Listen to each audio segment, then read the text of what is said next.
Bonjour Patrick. Bonjour. Après le long hiver sort Cornelius Schill, un récit où la magie est au cœur de cette trame. Peux-tu nous parler de ton intérêt pour cette matière, donc la magie, le féerique Oui, bien sûr.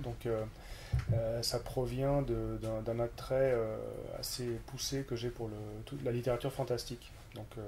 J'ai commencé tôt avec Stephen King et finalement je me suis jamais arrêté. C'est continuellement des lectures qui sont venues enrichir entre guillemets ce terreau de fantastique. Alors après, ça peut aller euh, dans l'heroic fantasy, l'horreur, enfin, c'est assez large le terme de fantastique, mais effectivement, le merveilleux, ce qui sort de l'ordinaire, ce qui change en fait d'une réalité un peu conventionnelle, m'attire énormément. Cornelius Schill, c'est finalement un moyen pour moi de payer entre guillemets mes dettes à tout ce que j'ai lu pendant toutes ces années. L'histoire repose sur ce rapport entre Hector et Cornelius, un peu à la manière d'Entretien avec un vampire d'Anne Rice, où Mhm. il y a donc un interview d'un vampire dont là c'est différent. Est-ce que c'est une influence? Est-ce que tu peux nous parler d'un sens général de tes influences pour ce récit? Oui, c'est marrant, c'était pas une influence en fait directe, mais je me rends compte qu'on peut effectivement y penser.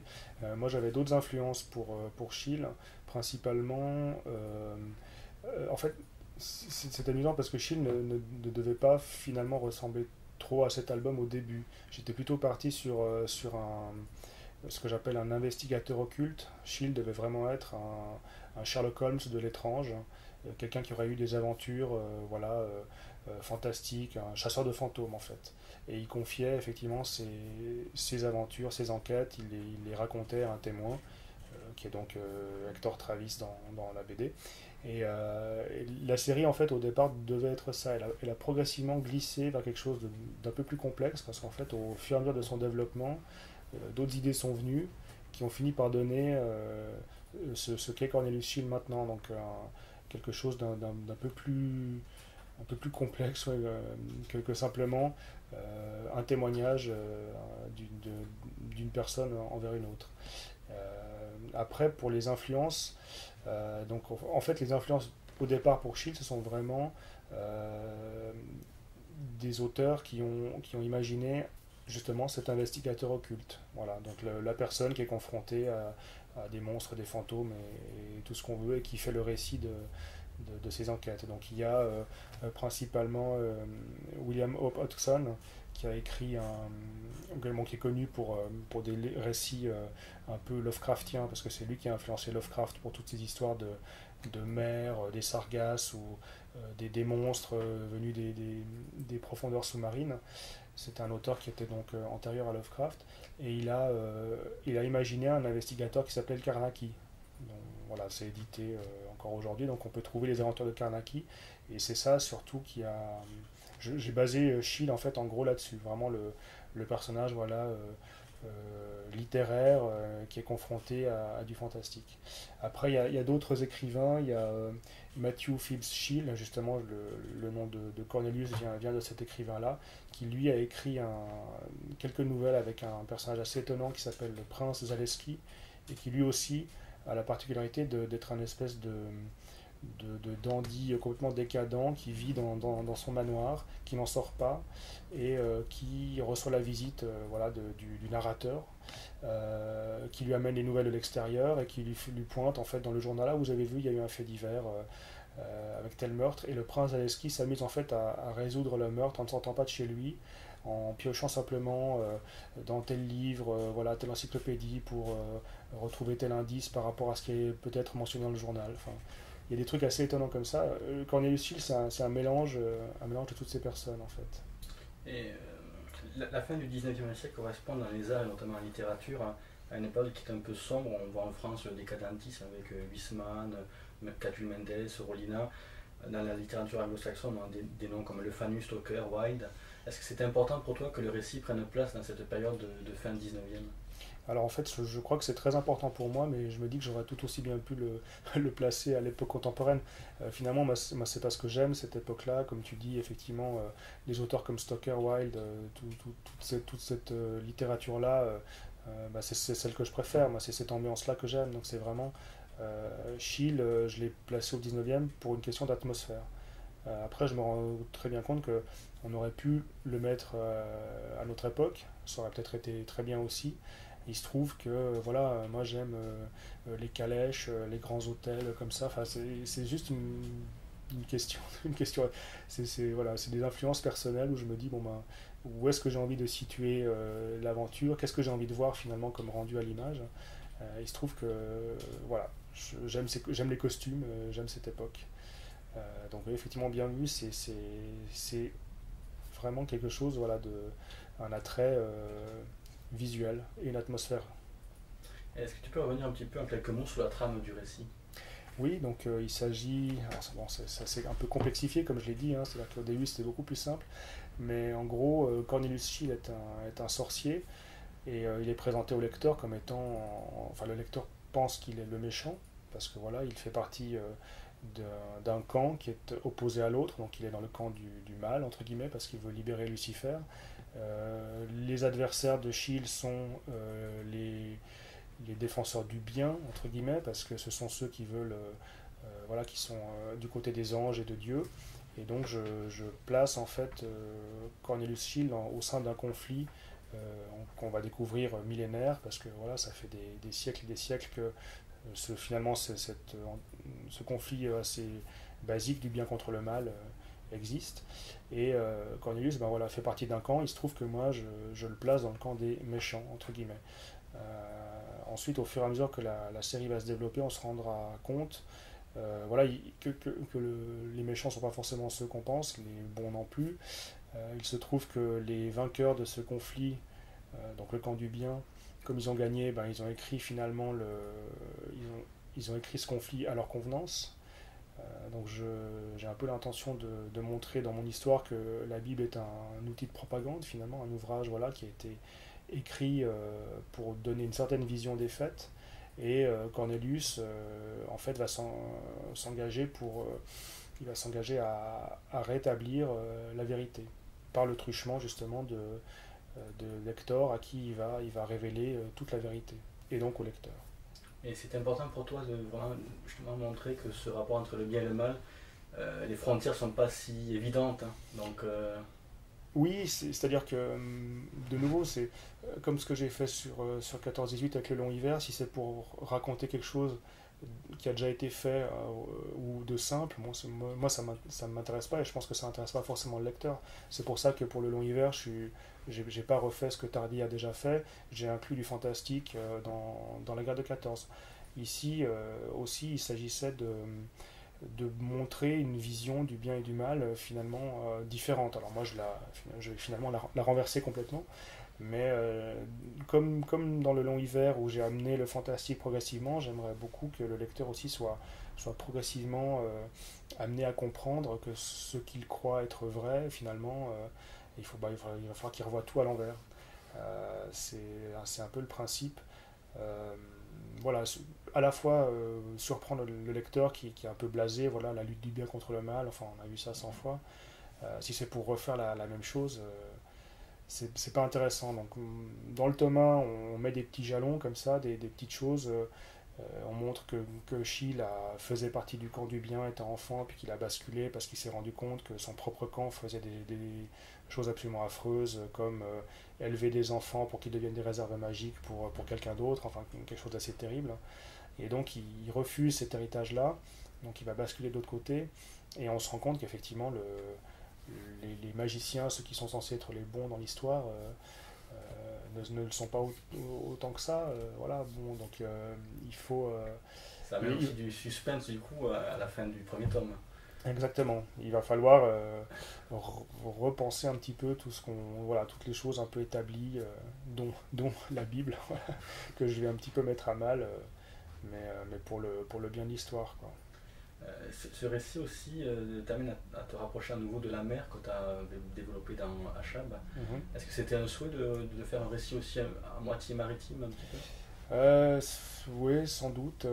Ou alors c'est des influences à nouveau dont je peux pas me passer, quoi. Il fallait qu'il y ait un moment, un navire, une île, enfin l'île qui surgit de la mer, c'était important. Ça faisait référence justement à des histoires de Lovecraftiennes entre autres. Donc pour moi c'était à la fois effectivement une envie parce que c'est chouette à dessiner, c'est chouette à voir, et en même temps c'était de nouveau les influences, voilà, les références en fait. Donc, de nouveau, comme le 19e siècle, bon, j'aurais pu faire tout à fait autre chose, mais il se trouve que voilà, moi c'est ce qui m'intéresse. Donc c'est ce que je propose, c'est ce que je propose au lecteur. Pour ce premier volet, on a une seule héroïne vraiment dans cette première partie, donc la princesse. Ouais. Est-ce que tu peux revenir sur ce personnage un petit peu Alors, qui est dans le titre au premier volume? ouais, alors c'est pareil, au début, dans les toutes premières versions, c'était une personne adulte en fait, ou du même âge que Cornelius, voilà, ou une vingtaine d'années, donc il y avait peut-être même aussi, je crois, une histoire d'amour, enfin voilà, il y avait quelque chose qui se passait entre les deux, et puis finalement je me suis dit c'est quand même plus intéressant, je voulais montrer le personnage en fait, d'une fillette avec un pouvoir incroyable. Je trouvais que ça c'était quelque chose d'intéressant à montrer, quelqu'un de très jeune qui dispose d'un pouvoir magique. Elle est capable en fait de faire remonter une partie du sol de l'océan jusqu'à la surface. Elle a sacrifié volontairement toute la population de son île afin de pouvoir faire le sort qui va permettre à cette partie de l'océan de remonter. Et je l'ai vraiment rajeuni le plus possible ça me semble beaucoup plus intéressant d'avoir voilà, pour moi c'est de nouveau montrer au lecteur quelque chose qu'il n'a pas l'habitude de voir, plutôt qu'une énième finalement romance. J'ai choisi, voilà, je vais montrer quelqu'un de beaucoup plus jeune et qui a à sa disposition les pouvoirs que devraient avoir finalement les adultes, quoi. Et on passe sur les épaules aussi, voilà. c'est important. Oui, oui, en faire un personnage vraiment tragique, parce qu'effectivement son peuple, elle est la fille du roi et de la reine de cette île que j'ai inventée là quelque part dans le Pacifique, et effectivement le peuple tout entier se sacrifie volontairement, part en flamme pour que les âmes soient emmagasinées afin de donner la puissance nécessaire pour la libération du sort qui va amener cette île à la surface. Lorsqu'on est soi-même dessinateur, comment on travaille sur un récit dont le graphisme sera confié à quelqu'un d'autre? Eh ben, on devient scénariste, enfin on apprend finalement effectivement à ne faire plus qu'une partie du travail. Mais bon, j'ai fait aussi le storyboard en fait de cet album. Donc j'ai pu choisir la mise en scène, les cadrages, etc. Donc j'ai pas complètement abandonné le rôle de dessinateur. Mais c'est vrai que c'était une collaboration tout à fait nouvelle avec donc Patrizio Evangelisti, le dessinateur. Et il a fallu surtout que j'apprenne à ne plus modifier mon scénario au fur et à mesure qu'on avançait dans l'histoire, ce que j'avais tendance évidemment à faire quand il n'y avait que moi aux commandes. Souvent sur ACAB ou le long hiver ou les autres, je me rendais compte que telle ou telle scène pouvait être améliorée, que finalement si j'écrivais telle ou telle autre scène ça serait beaucoup mieux, je changeais les dialogues. Et ça, alors j'ai eu du mal à arrêter de le faire. Mais voilà, et pour Patricio, c'était pas possible. Effectivement, en cours de route, tout d'un coup, ah non, finalement, tiens, je vais rajouter un truc ici, on va enlever quelque chose là. Donc ça, c'était la principale contrainte avec laquelle j'ai dû me battre un petit peu pour que voilà, pour arrêter finalement de faire ce que je faisais quand j'étais tout seul, parce que voilà, je suis plus tout seul aux commandes. Est-ce que tu peux me dire ce que t'as apporté le dessin de Patricio, qui est assez... on n'a pas ce type de dessin, c'est assez particulier quand même, avec un empreinte de réalisme et... Oui, en fait c'est un dessinateur italien, donc il a entre guillemets une touche, une patte italienne. Donc moi je pense qu'il a apporté beaucoup de choses à l'histoire. J'étais censé, quand je suis arrivé chez Delcourt avec ce projet, je pensais le dessiner, et puis en fait on a choisi de confier le dessin à Patrizio. Et je pense que sur les scènes d'action, les décors, même les personnages, il apporte voilà, beaucoup de choses, du réalisme. Je trouve que ces cadrages, même si c'est finalement moi qui fais le storyboard, au bout d'un moment, il a quand même influencé pas mal aussi les planches en elles-mêmes. Il a revu des choses. Il y avait quand même une communication qui passait pas mal, où on a essayé de trouver vraiment les meilleurs angles de vue sur deux, trois moments assez précis de l'histoire. Donc il a apporté aussi ça touche à l'histoire. Il y a des moments sur des petits détails. Tout d'un coup, dans mon storyboard, un personnage faisait pas grand chose dans un coin, ben, c'était le serviteur de Shield, et puis tout d'un coup, hop, il lui a mis un plateau dans les mains avec le café. Voilà, il y a eu un truc, le simple fait de le voir comme ça verser du café à Travis, à un moment où Shield va commencer son histoire, et voilà, ça pose un petit peu les personnages, ça les fait exister. Donc moi, je trouve il a apporté, même visuellement, les petits effets magiques, et puis simplement, je me souviens de la première fois où il m'a renvoyé un dessin de Cornelius Shield, donc d'après mes vagues croquis, voilà, le personnage avait les cheveux blancs, un costume, voilà, et la première fois il m'a renvoyé sa première vision de Cornelius, moi je suis tombé de ma chaise, quoi, c'était génial, le personnage existait vraiment, il était marqué, il avait une physionomie vraiment incroyable, il existait, quoi, ce que j'aurais jamais réussi à faire à ce point-là, quoi. Donc c'est vraiment une bonne surprise de confier son histoire à quelqu'un d'autre et puis de voir comment il la traite. Est-ce que tu peux nous dire quelques mots de la suite de la série? Oui. Alors là, on est en Sans train trop déflorer ouais, on est en train de travailler donc sur le tome 2. Alors je ne peux pas trop parler des révélations qu'il y aura à l'intérieur, mais l'idée c'est effectivement de continuer à montrer au lecteur ce monde qu'on lui propose, de développer encore plus le côté guerre millénaire entre deux camps, et puis on suit effectivement les personnages, on les développe en plus. On va voir un peu ce qui va arriver à Elisabeth, un des personnages féminins, qui va réserver peut-être pas mal de surprises. La relation aussi entre Shield, enfin entre Cornelius et Travis, elle va évoluer. Pendant ce temps, effectivement, Samuel, le frère, le méchant de l'histoire, lui, il ne va pas rester inactif, donc il va mettre en branle tout un système pour essayer de piéger Cornelius. Il y aura tout ça en fait. C'est vraiment essayer